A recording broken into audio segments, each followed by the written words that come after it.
ക്യാൻസറിനെ സംബന്ധിച്ചിടത്തോളം ഏറ്റവും നല്ല ഒരു കൺട്രോളിങ് മെഷറും കൂടിയാണ് ഇൻ്റർമിറ്റൻ്റ് ഫാസ്റ്റിംഗ്. എന്താണ് ഇൻ്റർമിറ്റൻ്റ് ഫാസ്റ്റിംഗ്? എങ്ങനെയാണ് ഇത് ആരോഗ്യത്തെ സഹായിക്കുന്നത്? എന്തൊക്കെയാണ് ഇൻ്റർമിറ്റൻ്റ് ഫാസ്റ്റിങ്ങിൻ്റെ ഗുണം? ഹായ്, ഞാൻ ഡോക്ടർ ഷിംജി, CMO പ്രകൃതി സൗഖ്യം, കാഞ്ഞങ്ങാട്. ഇന്ന് വളരെ ഇമ്പോർട്ടൻ്റ് ആയിട്ടുള്ള ഒരു വിഷയത്തെക്കുറിച്ചാണ് നമ്മൾ ചർച്ച ചെയ്യുന്നത്. ഫാസ്റ്റിംഗ്, ഉപവാസം. എന്താണ് ഫാസ്റ്റിംഗ്? ഒരു പ്രത്യേക കാലയളവിലേക്ക് ചില ഭക്ഷണങ്ങളോ അല്ലെങ്കിൽ ഭക്ഷണം പൂർണ്ണമായോ ഒഴിവാക്കുന്നതിനെയാണ് നമ്മൾ സാധാരണഗതിയിൽ ഫാസ്റ്റിംഗ് എന്ന് പറയുന്നത്. ഫാസ്റ്റിംഗ് പലതരത്തിലുണ്ട്. ഒന്ന് റിലീജിയസ് ഫാസ്റ്റിംഗ് ആണ്. മിക്കവാറും എല്ലാ മതങ്ങളും മതം അനുശാസിക്കുന്ന രീതിയിലുള്ള ഫാസ്റ്റിംഗ് ചെയ്യാറുണ്ട്. മറ്റൊന്ന് പൊളിറ്റിക്കൽ ഫാസ്റ്റിംഗ് ആണ്. ഏതെങ്കിലും ഒരു കാര്യം നേടിയെടുക്കാൻ വേണ്ടി നമ്മൾ ചെയ്യുന്ന ഫാസ്റ്റിംഗ് ആണ് പൊളിറ്റിക്കൽ ഫാസ്റ്റിംഗ്. നമ്മൾ ഇന്ന് ചർച്ച ചെയ്യുന്നത് തെറാപ്പറ്റിക്കൽ ഫാസ്റ്റിങ്ങിനെ കുറിച്ചാണ്. എങ്ങനെയാണ് ആരോഗ്യ മേഖലയിൽ ഫാസ്റ്റിങ്ങിനെ അല്ലെങ്കിൽ ഉപവാസത്തെ ഉപയോഗപ്പെടുത്താം എന്നുള്ളത്. തെറാപ്പറ്റിക്കൽ ഫാസ്റ്റിങ്ങിൽ ഇന്ന് ഏറ്റവും കൂടുതൽ ഹൈലൈറ്റഡ് ആയിട്ടുള്ള ഒരു ഡിസ്കഷൻ വരുന്നത് ഇൻ്റർമിറ്റൻ്റ് ഫാസ്റ്റിങ്ങിനെ കുറിച്ചിട്ടാണ്. എന്താണ് ഇൻ്റർമിറ്റൻ്റ് ഫാസ്റ്റിംഗ്? എങ്ങനെയാണ് ഇത് ആരോഗ്യത്തെ സഹായിക്കുന്നത്? ഇതിനെക്കുറിച്ചിട്ടാണ് നമ്മൾ ഇന്ന് സംസാരിക്കുന്നത്. ഇൻ്റർമിറ്റൻ്റ് ഫാസ്റ്റിംഗ് എങ്ങനെയാണ് ലൈം ലൈറ്റിലേക്ക് വന്നത്? ഇത് വളരെ കാലം മുമ്പ് തന്നെ പലരും ഉപയോഗപ്പെടുത്തുന്ന ഒരു തെറാപ്പറ്റിക്കൽ മൊഡാലിറ്റിയാണ്. എങ്കിൽ കൂടി 2016 നോബൽ സമ്മാനം നേടിയോടുകൂടിയാണ് ഓട്ടോഫേജി എന്ന ഒരു കൺസെപ്റ്റ് വരുന്നത്. ഓട്ടോ എന്ന് പറഞ്ഞാൽ സെൽഫ്, ഫേജി എന്ന് പറഞ്ഞാൽ ഈറ്റിംഗ്. സെല്ലുകൾ സ്വന്തമായി വേസ്റ്റ്, അതിനകത്തുള്ള വേസ്റ്റിനെ നശിപ്പിക്കുന്നു, അതിനെ എൻഗൾഫ് ചെയ്യുന്നു, വിഴുങ്ങുന്നു. ഇതാണ് ഇതിൻ്റെ കൺസെപ്റ്റ്.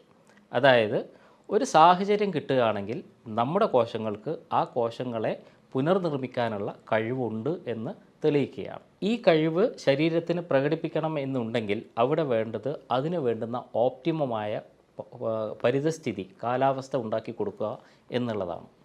എന്താണ് ഈ പരിതസ്ഥിതി? എങ്ങനെയാണ് സെൽസ് ഓട്ടോഫേജിയിലേക്ക് പോകുന്നത്? അതാണ് ഓട്ടോഫേജിയുടെ ബാക്ക് ബോൺ ആയിട്ടാണ് നമുക്ക് ഇൻ്റർമിറ്റൻ്റ് ഫാസ്റ്റിങ്ങിനെ കുറിച്ച് പറയാൻ വേണ്ടി പറ്റുക. ഇൻ്റർമിറ്റൻ്റ് ഫാസ്റ്റിങ് ജനറലായിട്ട് പറയുകയാണെങ്കിൽ നമ്മുടെ അടുക്കളയിലുള്ള ഭക്ഷണ വസ്തുക്കളൊക്കെ പാകം ചെയ്തതിന് ശേഷമുള്ള വെസൽസിൻ്റെ അവസ്ഥയാണ് ചില സമയത്ത് കോശങ്ങൾക്ക് ഉണ്ടാവുക. ഈ വെസൽസ് നമ്മൾ ക്ലീൻ ചെയ്യാതിരുന്നാൽ, ക്ലീൻ ചെയ്യാനുള്ള സമയം അവസരവും കൊടുക്കാതിരുന്നാൽ, കണ്ടിന്യൂസ് ആയിട്ട് ആ വെസൽസ് നമ്മൾ ഉപയോഗിച്ചുകൊണ്ടിരുന്നാൽ എന്താവും ആ വെസൽസിൻ്റെ അവസ്ഥ? ഇത് തന്നെയാണ് നമ്മൾ ആരോഗ്യത്തിൻ്റെ കാര്യത്തിലും ചിന്തിക്കേണ്ടത്. ഇൻ്റർമിറ്റൻ്റ് ഫാസ്റ്റിങ്ങിൻ്റെ പ്രത്യേകത എന്ന് പറഞ്ഞാൽ 12 തൊട്ട് 16 മണിക്കൂർ വരെ, ഓപ്റ്റിമം 16 മണിക്കൂർ വരെ ഭക്ഷണം കഴിക്കാതിരിക്കുക എന്നും 24 മണിക്കൂറിൽ ബാക്കിയുള്ള 8 മണിക്കൂർ മാത്രം ഭക്ഷണം കഴിക്കുക എന്നുള്ളതുമാണ്. സ്വാഭാവികമായിട്ടും വൈകുന്നേരം ഒരു 6:30 നമ്മൾ ഡിന്നർ കഴിച്ച് നിർത്തുകയാണെങ്കിൽ പിറ്റേ ദിവസം രാവിലെ ഒരു 9-9:30 മണിക്ക് നിങ്ങൾക്ക് ഭക്ഷണം കഴിക്കാം. ഈ 16 അവേഴ്സിൽ നമ്മൾ ഉറങ്ങുന്ന 8 മണിക്കൂറും ഉൾപ്പെടും എന്നതാണ് ഇതിൻ്റെ ഒരു ഗുണപരമായ കാര്യം. ഓട്ടോഫേജി ശരിയായ രീതിയിൽ നടക്കണമെന്നുണ്ടെങ്കിൽ 12 മണിക്കൂറിന് ശേഷമുള്ള ഫാസ്റ്റിംഗ് ടൈമിലാണ് ഇത് ആരംഭിക്കുക. അതുകൊണ്ട് 12 മണിക്കൂറിന് ശേഷം ഓട്ടോഫേജി ആരംഭിക്കുന്നു എന്നുള്ള കാര്യം മനസ്സിൽ ഓർത്ത് അതിന് മുമ്പേ ഉള്ള ഭക്ഷണം പൂർണ്ണമായിട്ട് ഒഴിവാക്കണം. 12 to 16 അവേഴ്സ്, 16 മണിക്കൂർ വരെ ഈ ഓട്ടോഫേജി നീണ്ടു നിൽക്കാം. അതുകൊണ്ട് ഓരോരുത്തരുടെയും കഴിവിനനുസരിച്ച് 16 മണിക്കൂർ വരെ നീണ്ടു നിൽക്കുന്ന ഫാസ്റ്റിംഗ് ആണ് ഏറ്റവും അഭികാമ്യമായിട്ട് ഉള്ളത്. ഏറ്റവും നല്ല ഇൻ്റർമിറ്റൻ്റ് ഫാസ്റ്റിംഗ് എന്താണ്? ഏറ്റവും നല്ല ഇൻ്റർമിറ്റൻ്റ് ഫാസ്റ്റിംഗ് എന്ന് പറയുന്നത് ഡ്രൈ ഫാസ്റ്റിംഗ് ആണ്. അതായത് ജലപാനം ഇല്ലാതെ, വെള്ളം പോലും കുടിക്കാതെ നിൽക്കുന്ന ഫാസ്റ്റിംഗ് ആണ്. പക്ഷേ ഇനീഷ്യലി ഒരാൾക്ക് അങ്ങനെയുള്ള ഒരവസ്ഥയിലേക്ക് പോകാൻ ബുദ്ധിമുട്ടുണ്ടാകാം. അത്തരത്തിലുള്ള ആൾക്കാർക്ക് ട്രെയിനിങ് പീരീഡ് എന്ന പോലെ ഫ്രൂട്ട് കഴിച്ചുകൊണ്ടോ അല്ലെങ്കിൽ ജ്യൂസസ് കഴിച്ചതുകൊണ്ടോ ഈ ഫാസ്റ്റിങ് കണ്ടിന്യൂ ചെയ്യാവുന്നതാണ്. അൾട്ടിമേറ്റ്ലി ഡ്രൈ ഫാസ്റ്റിങ്ങിലേക്ക് പോകുന്നതാണ് അതികഠിനമായ അല്ലെങ്കിൽ ക്രിട്ടിക്കലായ പല രോഗങ്ങൾക്കും ഓവർകം ചെയ്യാനുള്ള ഏറ്റവും നല്ല വഴിയായിട്ട് പറയാനുള്ളത്. എന്തൊക്കെയാണ് ഇൻ്റർമിറ്റൻ്റ് ഫാസ്റ്റിങ്ങിൻ്റെ ഗുണം? ലംഘനം പരമൌഷധം എന്നാണ് ഭാരതീയമായ സങ്കല്പങ്ങൾ പറയുന്നത്. അതായത് ലംഘനം, ഭക്ഷണം ഒഴിവാക്കുക എന്നതാണ് പരമമായ ഔഷധം, ദിവ്യമായ ഔഷധം. ഏത് രോഗത്തിനും ഏറ്റവും നല്ല ഒരു ചികിത്സാ മാർഗം തന്നെയാണ് ഇൻ്റർമിറ്റൻ്റ് ഫാസ്റ്റിംഗ്. പക്ഷേ ഇതിൽ സ്പെസിഫിക്കായിട്ട് നമുക്ക് ചില കാര്യങ്ങളെക്കുറിച്ച് സംസാരിക്കാം. ഏറ്റവും ആദ്യത്തേത് വിസറൽ ഫാറ്റിനെ കുറക്കുന്നു എന്നാണ്. എന്താണ് വിസറൽ ഫാറ്റ്? നമ്മുടെ ശരീരത്തിനകത്തുള്ള അകത്തേക്ക് കയറുന്ന കാർബോഹൈഡ്രേറ്റ് എക്സസ് ആയിട്ട് വരുമ്പോൾ ലിവറിൽ വെച്ചിട്ട് ഫാറ്റായി മാറും എന്ന് നമ്മൾക്കറിയാം. ഈ ഫാറ്റ് സാധാരണഗതിയിൽ വിസറാസ്, സ്പെസിഫിക്കലി അബ്ഡോമിനൽ വിസറാസ് അല്ലെങ്കിൽ അവയവങ്ങൾക്ക് ചുറ്റും അടിഞ്ഞുകൂടുന്നു. മിക്കവാറും ഇതാണ് പല ലൈഫ് സ്റ്റൈൽ ഡിസോർഡേഴ്സ് എന്ന് നമ്മൾ വിളിക്കുന്ന രോഗങ്ങളുടെയും പ്രഥമമായ കാരണം. അതുകൊണ്ട് തന്നെ ഒരു ലാർജ് സ്പെക്ട്രം ഓഫ് ഡിസീസസ്, വളരെ വലിയ തോതിലുള്ള രോഗങ്ങളെ മാറ്റാൻ വേണ്ടി ഈ വിസറൽ ഫാറ്റ് കുറക്കുക വഴി സാധിക്കും. ഈ വിസറൽ ഫാറ്റിനെ കുറക്കാൻ വേണ്ടി കഴിയുന്നു എന്നതാണ് ഇൻ്റർമിറ്റൻറ്റ് ഫാസ്റ്റിങ്ങിലെ ഏറ്റവും പ്രധാനമായ കാര്യം.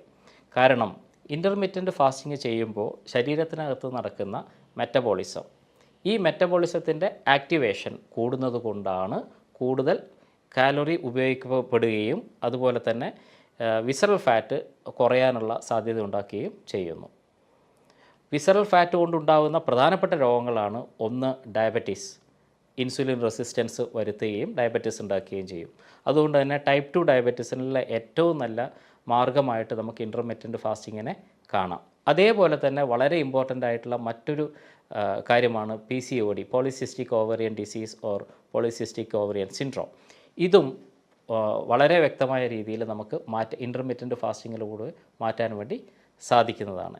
ഇതേപോലെ മറ്റൊരു കാര്യമാണ് coronary artery disease, heart block എന്ന് നമ്മൾ വിളിക്കുന്ന കാര്യങ്ങൾ, അതെറോസ്ക്ലെറോസിസ്. ഈ കൊഴുപ്പടിഞ്ഞുകൂടി ധമനികളിൽ കട്ടി കൂടുന്ന അവസ്ഥയെ പോലും വലിയ പരിധിവരെ റിവേഴ്സ് ചെയ്യാൻ വേണ്ടി വിസറൽ ഫാറ്റിൻ്റെ കൺട്രോൾ ചെയ്യുക വഴി നടക്കുന്നതാണ്. ഓക്സിഡേറ്റീവ് സ്ട്രെസ്സ് കുറക്കാനും ഇൻ്റർമിറ്റൻറ്റ് ഫാസ്റ്റിംഗ് വളരെയധികം ഗുണം ചെയ്യുന്നതാണ്. എന്താണ് ഓക്സിഡേറ്റീവ് സ്ട്രെസ്സ്? നമ്മുടെ ശരീരത്തിനകത്ത് ഉണ്ടാകുന്ന ഫ്രീ റാഡിക്കൽസിൻ്റെ അളവ് കൂടുക എന്നത് ആണ് പ്രധാനമായും ഓക്സിഡേറ്റീവ് സ്ട്രെസ്സിൽ സംഭവിക്കുന്നത്.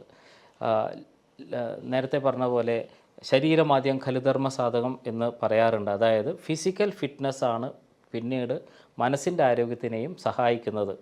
അപ്പം ബ്രെയിനെ ആയാലും ബ്രെയിൻ ആക്ടിവിറ്റീസ് ആയാലും ചിന്തകളായാലും മെമ്മറീസ് ആയാലും ഒക്കെ പ്യൂരിഫൈഡ് ഫോമിലേക്ക് വരാൻ വേണ്ടി ഈ പറയുന്ന ഇൻ്റർമിറ്റൻറ്റ് ഫാസ്റ്റിംഗ് നമ്മളെ ഒത്തിരി സഹായിക്കുന്നതാണ്. കാരണം ഓക്സിഡേഷൻ തടയാനുള്ള ആൻറ്റി ഓക്സിഡൻറ്റ് പ്രോപ്പർട്ടി വർദ്ധിപ്പിക്കുന്ന ഒരു സാഹചര്യം പോലും ഇൻ്റർമിറ്റൻറ്റ് ഫാസ്റ്റിങ്ങിൽ നടക്കുന്നുണ്ട്.